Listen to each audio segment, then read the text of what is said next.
శోభిత Naga Chaitanya engagement జరిగింది మనందరికి తెలిసిన విషయమే. అయితే ఈ ఎంగేజ్మెంట్ జరిగిన కొద్ది రోజుల్లోనే మనకి ఎండ్ కన్ఫెక్షన్ అనేది కోల్చివేయడం జరిగింది హైడ్రా.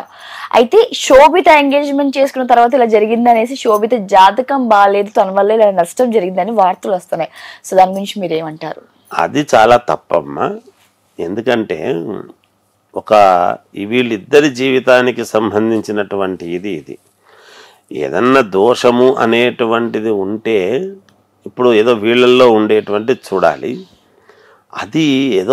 అది ఆయన ఏదో నాకు దీంట్లో పర్మిషన్ ఉంది అని ఒకవైపు ఆయన అన్నారు, పర్మిషన్ లేదు కాబట్టి కూల్చేశాము అనేటువంటి భావనతో ఉంటుంది. ఒక్క నాగార్జున గారిది మాత్రమే ఇలా కూల్చేసి మిగతాటివి ఏవి ప్రపంచంలో జరగకుండా ఉంటే ఆమె పాదం చెడ్డదను ఇంకోటను మాట్లాడవచ్చు. కానీ ఈ చెరువుల్లో కట్టిన ప్రతి వాళ్ళవి పోతున్నాయి కదా. అలాంటప్పుడు శోభిత అమ్మాయి యొక్క జాతకం ఒకటే వీళ్ళందరి మీద ప్రభావము ఉండదు కదా. మరి వీళ్ళందరికీ ఏమైనట్టు అంటే వాళ్ళ ఇళ్ళల్లో పెళ్లిళ్ళు కాలేదా? మొన్ననే పెళ్లిళ్ళు అయిన వాళ్ళు ఉంటారు, ఎంగేజ్మెంట్లు అయిన వాళ్ళు ఉంటారు. మరి వాళ్ళందరూ ఇప్పుడు మనది ఏదో తప్పు పెట్టుకొని ఒక ఇంటి నుంచి వచ్చిన అమ్మాయిని అలా మాట్లాడడం ఎప్పుడూ సబబు కాదు. అది ఎంతవరకు కరెక్ట్ కాదు.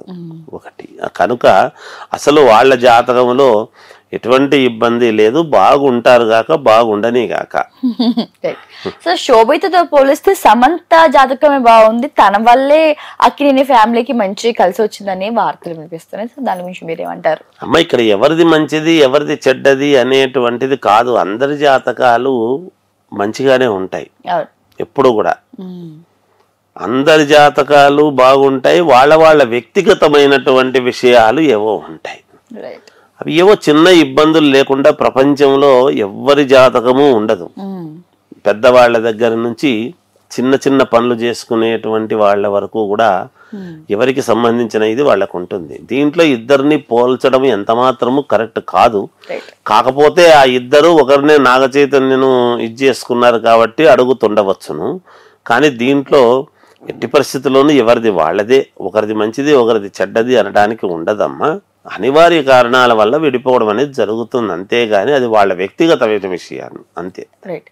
మరి నాగ చైతన్య గారి జాతకం ప్రకారంగా మళ్ళీ విడాకులు అయ్యే అవకాశం ఉందా, లేదంటే ఈసారి బాగానే సంసారం సాగుతుందా? ఇలాంటి ఏంటి అమ్మ, మనం ఏం కోరుకోవాలి అంటే మామూలుగా లోకా సమస్త సుఖినో భవంతు అని ఎప్పుడు మాట్లాడినా ఏదైనా పాజిటివ్వే మాట్లాడాలి. ఏదైనా ఇద్దరు వివాహం చేసుకుంటున్నారు అన్నప్పుడు మనము వాళ్ళ యొక్క జీవితము అన్యోన్యముగా జీవితాంతము బాగుండాలి అనే ఆశీర్వచనం చేయాలి. ఒకరు గృహము కట్టుకున్నారు అంటే వాళ్ళ గృహంలో జీవితాంతము ఉండాలి అనే మనం ఆశీర్వచనం చేయాలి. పొద్దున్నే పడిపోవాలి ఇల్లు, ప్రయాణం చేసేటువంటి వాడు విమానంలో నాయన నీ ప్రయాణము దిగ్విజయముగా జయప్రదముగా జరుగుగాక అని చెప్పాలి. వెంటనే విమానం ఎక్కంగానే కూలిపోవాలని ఎవరు చెప్పకూడదు, చెప్పరాదు, తప్పది, మహాపాపము, నేరము. అలాంటివి మాట్లాడరాదు. కనుక వీళ్ళు కూడా అన్యోన్యముగా ఇద్దరు సంతోషముగా జీవితం గడపాలి అనే మనం చెప్పాలి. అదే మా ఆశీర్వచనము. కేసీఆర్ తర్వాత కుటుంబంలో మళ్ళీ సీఎం అయ్యే అవకాశం ఉంటుందా? ఎవరికి ఉంది? ఉందమ్మా. కేసీఆర్కి మళ్ళీ ఇంకా ఏదో సీఎం అయ్యే అవకాశం లేదు, అయిపోయింది అని అనడానికి ఉండదు. ఆయన తర్వాత ఆయన కుటుంబంలో మళ్ళీ ఇంకెవరికైనా ఛాన్స్ ఉందా అంటే సందర్భము రాని తల్లి, ఆ పార్టీ పుంజుకోవటము వీళ్ళు కొంచెము వచ్చినప్పుడు ఏమిటి అనేటువంటివి వస్తాయి కదా. ఆ సందర్భము సమయము వచ్చినప్పుడు మనం ఏమిటి అని మాట్లాడితే కొంచెము ఔచిత్యముగా ఉంటుందని నా భావన తల్లి. అయితే రేవంత్ రెడ్డి గారు ప్రభుత్వం మొదలైన తర్వాత ఆయన ఒక్కొక్కటిగా తీసుకున్న నిర్ణయాలు, అంటే గతంలో జరిగిన హైడ్రా కావచ్చు, తీసుకున్న ఒక ప్రతి నిర్ణయాలు కూడా ఆయన పదవికి మేలు కలుగుతుందా లేకపోతే నష్టం కలిగిస్తుందా?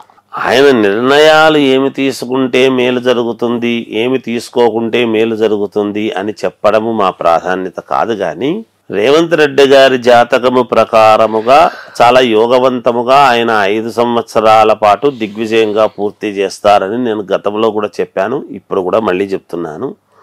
ఆయన పూర్ణముగా దిగ్విజయముగా ఆయన పాలన ఆయన సాగిస్తారు గాక. రైట్.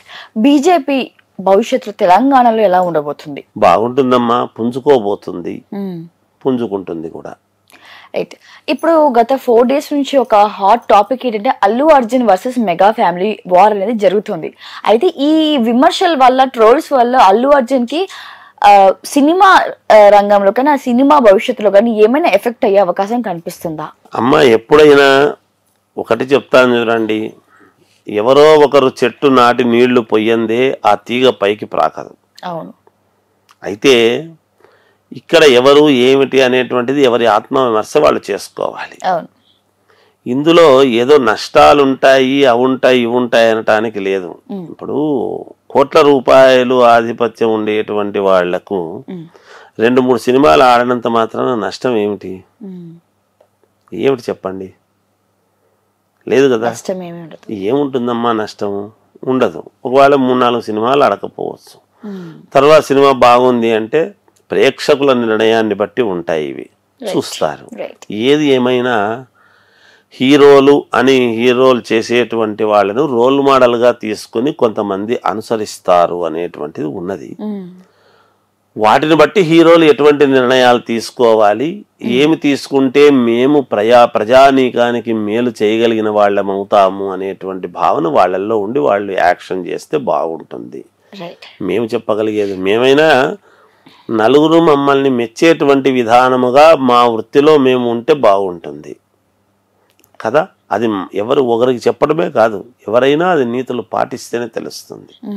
మా వ్యవహారంలో కూడా జ్యోతిష పండితులలో కూడా అడగని వాటికి చెప్పి నెత్తినేసుకొని అంతా పులుముకొని అలా కాదు. మనము ఇంకొకరికి ఆదర్శవంతముగా ఉండే విధముగా మన జీవితం ఉండాలి, అలాగే ఎదుటి వాళ్ళు కూడా ఉండాలని కోరుకోవాలి. రైట్.